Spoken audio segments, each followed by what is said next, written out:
Now let us start of class 11th. The first topic is subsets. Subsets क्या होते हैं? क्योंकि 1.2 exercise तक हो चुका था, अब हमें बताना है सबसेट्स क्या होते हैं और इसके बारे में पूरी डिटेल देनी है ब्रीफली, और उसके बाद हमें 1.3 एक्सरसाइज लगा लेना है. ठीक है, तो मैं व्यू जानते ही आप ऐसा देता हूं कि आप एक्सरसाइज इजीली लगा लेंगे. पहले समझ लीजिए सबसेट होता क्या है. सपोज दैट दो सेट हैं अगर हमारे पास ए एंड बी. क्या है? दो सेट हैं ए एंड बी. तो इसका डेफिनेशन यही है, if A and B are two sets then A is said to be subset of B if and only if every element of A is also contained in B. लिख लीजिएगा, if two sets are A and B, okay, then A is said to be subset of B if and if every element of A is also contained in B. तो इसको हम symbol से कैसे लिखते हैं देखिए. तो अगर हम लिख सकते हैं A इज, ये है साइन सबसेट का, A is subset of B. अगर A सबसेट है B का, ओके, तो और X एलिमेंट है A का. X किसका एलिमेंट है? A का. If and only if condition क्या होनी चाहिए? X एलिमेंट होना चाहिए B का भी. अगर हम A को B का सबसेट कह रहे हैं और X कोई एलिमेंट है कैपिटल A का, तो X को एलिमेंट होना चाहिए B का भी, तभी A B का सबसेट होगा. एग्जाम्पल देखिए, B अगर है आपके पास A B C और A कोई सेट है हमारे पास जिसमें एक सिंगल A एलिमेंट है, तो क्या A जो एलिमेंट है A का वो ही B में भी है क्या? बिल्कुल है. तो हम कह सकते हैं कि A सबसेट है किसका? B का. ठीक है, देखिए A एलिमेंट था A का और A B में भी पाया जा रहा है, इसका मतलब A को लिख सकते हैं B का सबसेट. B को यहाँ पे A का सबसेट नहीं लिख सकते हैं. क्यों? अगर हम B का कोई एलिमेंट लिख लें, B का हम सपोज दैट B लेंगे, small b is a element of B, क्या ये A में पाया जा रहा है? A सेट में पाया जा रहा है? नहीं पाया जा रहा है. B का जो एलिमेंट था B, सारा एलिमेंट कंफर्म होना चाहिए. B जो था कैपिटल B का एलिमेंट था, क्या A में पाया जा रहा है? नहीं. तो B सबसेट नहीं होगा A का. B is not a subset of A. Clear हो गई बात? इतनी चीज अगर एग्जांपल से क्लियर हो गई तो हमें आगे बताने में कोई प्रॉब्लम नहीं होगा. एक कंडीशन और, अगर A सबसेट होता है B का, अगर A सबसेट होता है B का, B भी सबसेट होता है A का, B भी सबसेट होता है A का, तो दोनों सेट इक्वल होंगे. तो A और B सेट क्या हो जाएंगे? इक्वल हो जाएंगे. अगर A सबसेट है B का, B सबसेट है A का, तो A भी B के इक्वल होना चाहिए. दोनों सेट क्या होने चाहिए? इक्वल होने चाहिए. ठीक है, इसका भी एक एग्जांपल अभी यही दिखा देते हैं आपको. ये एक ही कंडीशन में पॉसिबल है जब दोनों सेट इक्वल होंगे. देखिए, क्या A के सारे एलिमेंट B में है, B के सारे एलिमेंट A में है, यानी A B के इक्वल है, और A सबसेट है B का और B सबसेट है A का. कोई एक एलिमेंट हटा दीजिए, मान लीजिए हम A में से D को हटा दिए. अब इसका D क्या इसमें लाई कर रहा है, तो A सबसेट नहीं हुआ B का. लेकिन A सबसेट हो गया B का, लेकिन B में D एक्स्ट्रा लाई कर रहा है जो कि A में नहीं है. A सबसेट होगा B का. अगर हम D को A से हटा दिए तो A तो सबसेट होगा B का, लेकिन B सबसेट नहीं होगा A का. A सबसेट हो B का, B सबसेट हो A का, दोनों एक दूसरे के सबसेट कब होंगे? जब दोनों सेट इक्वल होंगे, यानी A is equal to B के इक्वल होगा. सबसेट समझ में आ गया? अब आते हैं प्रॉपर सबसेट. प्रॉपर सबसेट क्या होता है?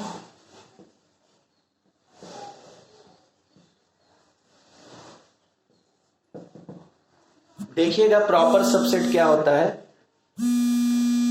Proper subset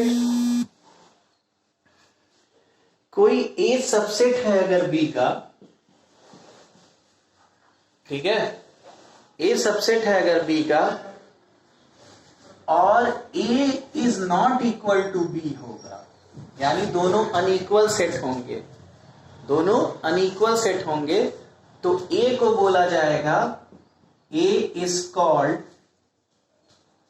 proper set subset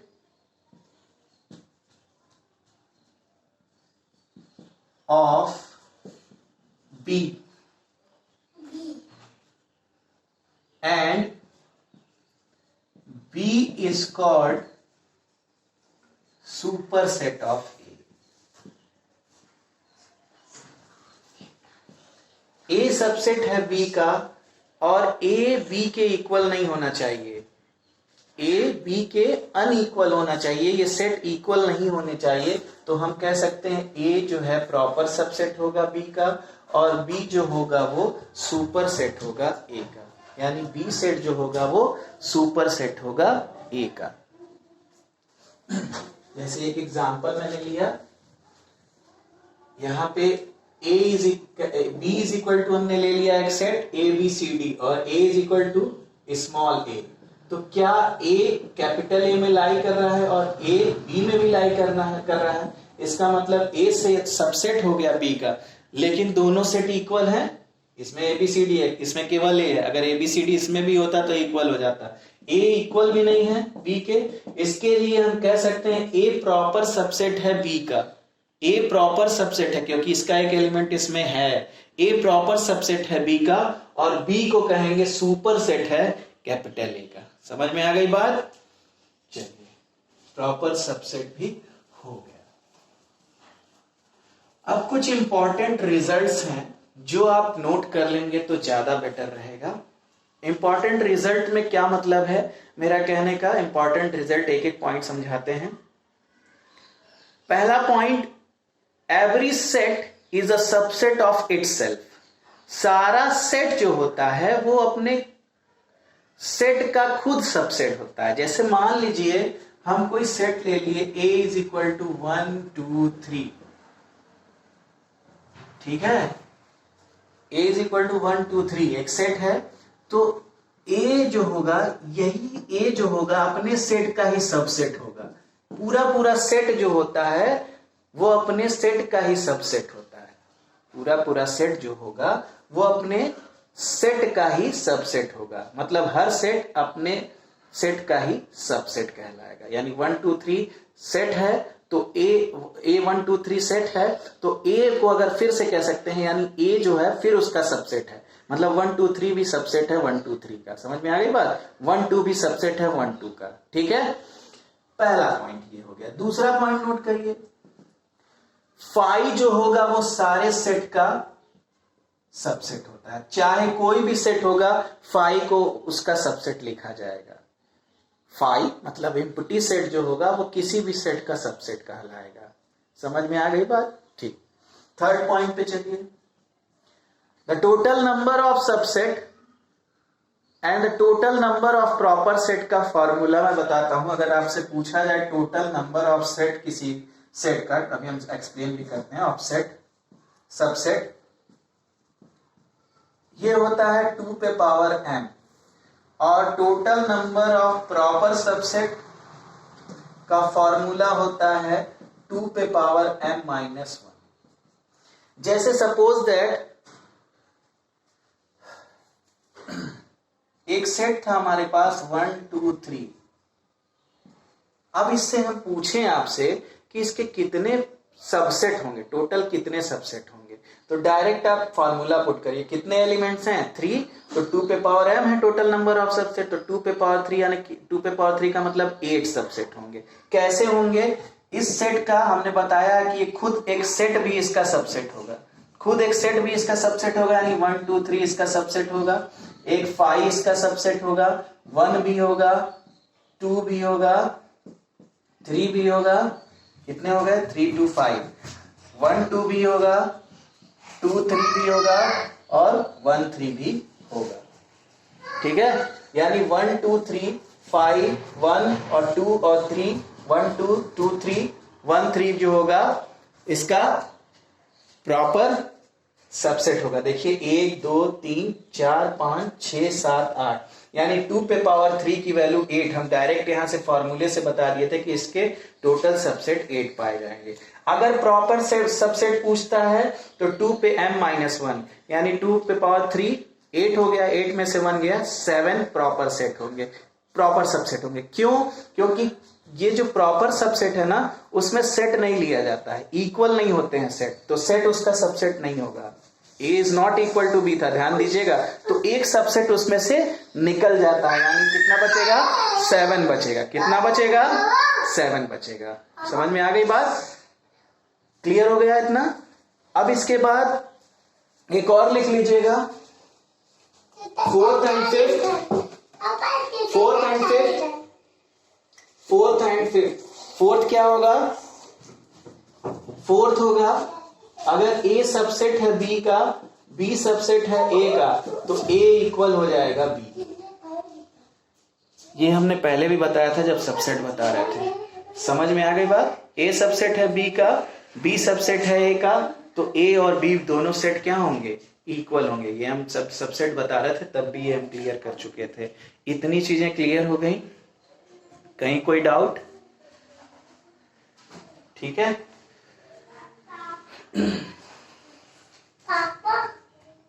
अब देखिए इसके बाद ओपन इंटरवल में कैसे लिखते हैं सेट को और क्लोज इंटरवल में कैसे लिखते हैं सेट को, ये समझ लीजिएगा तो 100% आप 1.3 एक्सरसाइज को आप कंप्लीट कर लोगे। ठीक है, कैसे लिखते हैं ओपन इंटरवल को? जैसे मान लीजिए कोई सेट बिल्डर फॉर्म है x such that x is element of real number, इसकी वैल्यू वेरी कर रही है 3 is equal to x is less than 7। ठीक है, कैसे इसको हम ओपन इंटरवल और क्लोज इंटरवल में लिखते हैं? क्लोज इंटरवल में तब लिखते हैं जब एंड पॉइंट मिलता है। एंड पॉइंट मिलता है उसका मतलब क्या हुआ? x कोई रियल नंबर है, 3 से बड़ा होगा, इक्वल भी हो सकता है और 7 से छोटा ही होगा। इसका मतलब इस सेट में 3 भी आ सकता है, 3 से ज्यादा भी आ सकता है, लेकिन 7 नहीं आ सकता। एंड पॉइंट नहीं मिला, एक तरफ एंड पॉइंट मिला लेकिन दूसरा वाला एंड पॉइंट नहीं मिला। तो जिधर एंड पॉइंट मिलता है उधर इंटरवल क्लोज होता है। एंड पॉइंट इस साइड मिल रहा है तो इधर इंटरवल क्लोज हो जाएगा, क्लोज इंटरवल हो गया। ये हो गया 3। समझ में आ गई बात? एंड पॉइंट जहां मिलता है वहां क्लोज इंटरवल होता है, यानी इसकी वैल्यू 3 होगी लेकिन 7 नहीं हो सकती है, 7 से कम होगी, यानी जो इस साइड होगा वो ओपन इंटरवल होगा। यानी इसका मतलब ये हुआ कि अब यहां से समझ लेंगे, क्लोज है, क्लोज मतलब एंड पॉइंट मिल रहा है, यानी x की वैल्यू 3 हो सकती है और 3 से ज्यादा भी हो सकती है। अब यहां पे ओपन है, ओपन है ना, यानी एंड पॉइंट यहां नहीं मिला, एंड पॉइंट यहां नहीं मिल रहा है, इसलिए क्या होगा? ओपन होगा। 7 से कम कुछ भी हो सकती है। अगर 7 भी मिल गया होता, इक्वल टू 7 के भी इक्वल होता, तो इधर भी क्लोज हो जाता। एंड पॉइंट मिलेगा तो क्लोज, एंड पॉइंट नहीं मिलेगा जिस साइड, वो साइड ओपन रहेगा। यहां ओपन इसलिए क्योंकि 7 डिफाइन नहीं है, 7 से कम वैल्यू होगी, इसलिए ये ओपन है। अगर क्लोज हो जाता तो एंड पॉइंट भी मिल जाता, दोनों साइड क्लोज हो जाता, यानी x की वैल्यू 3 और 7 के बीच में होती।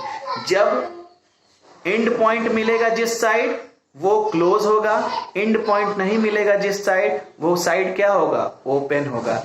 ये बात समझ में आ गई तो 1.3 आप 100% लगा लेंगे। नेक्स्ट एक्सरसाइज मैं नेक्स्ट वीडियो में एक्सरसाइज भी बता दूंगा। Thank you very much.